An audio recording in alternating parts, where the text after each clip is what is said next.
Welcome to my channel smile with Shaili. আজ আমি আপনাদের সাথে শেয়ার করবো ফ্লিপকার্ট মিনিটসে ফার্স্ট টাইম অর্ডার করেছি, কী কী নিলাম সেগুলো দেখাবো।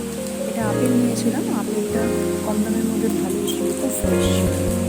এটা ঢ্যাঁড়স নিয়েছি। আচ্ছা, কীভাবে অর্ডার করতে হয়, কোথায় কী প্রাইস থাকে, এই সব সম্বন্ধে আমি বলবো না, বিকজ আমি ফ্লিপকার্টের অ্যাড দিচ্ছি না। এটা 4টে বাতিলে দিয়েছিল, সব কিছুই মোটামুটি খুব রিজনেবল প্রাইসে ছিল।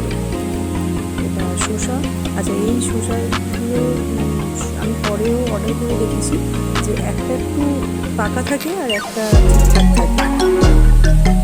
এখন 9 টাকার একটা অফার চলে ফ্লিপকার্টে, ভালো জিনিস। একটা পটল ছিল, এখন তো অনেক অ্যাপ হয়ে গেছে, জিও মার্ট, তারপর ডিলশেয়ার, ব্লিঙ্কিট, সব কিছু এক্সপিরিয়েন্স নিই।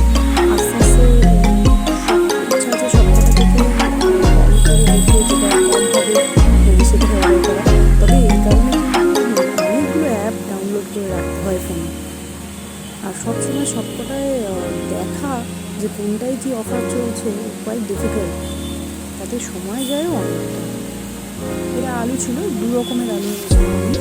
একটা বেবি পটেটো, যেটা ছোটো ছোটো একটা আলু হয়, আর একটা মাঝারি সাইজের। আলুগুলো এখানে দেখে মনে হচ্ছে যে একটু শুকনো পাতা, মানে কিন্তু সব ভালো ছিল। শুধু শসাটাই যা একটা একটু বুড়ো মনে হয়েছে, আর একটা ঠিকঠাক ছিল। কোল্ড ড্রিঙ্কসে খুব ভালো অফার থাকে, এই মোস্ট অফ দ্য টাইম অনেক ইউজ এক্সপায়ারি ডেটের কোল্ড ড্রিঙ্কসগুলোই অফার থাকে। লাস্টে লেবুর সফট ড্রিঙ্কটা পেয়েছিলাম। Tata, please be kind, it cost nothing.